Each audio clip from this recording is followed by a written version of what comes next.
Hyderabad. The land of the Nawabs and capital of Andhra Pradesh is the 500-year-old city of Hyderabad.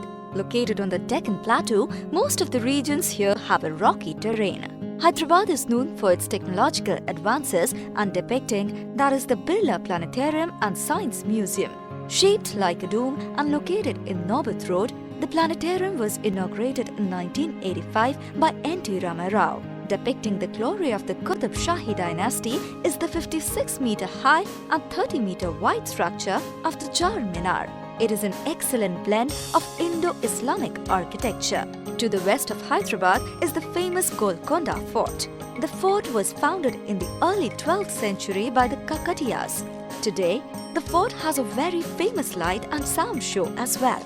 The Salar Jung Museum, located on the southern side of River Musi, is the third most prominent museum in India. The museum is known for its collection of materials belonging to various civilizations starting from the 1st century. Hyderabad has a warm climate, which makes the winter season the only plausible time for a visit.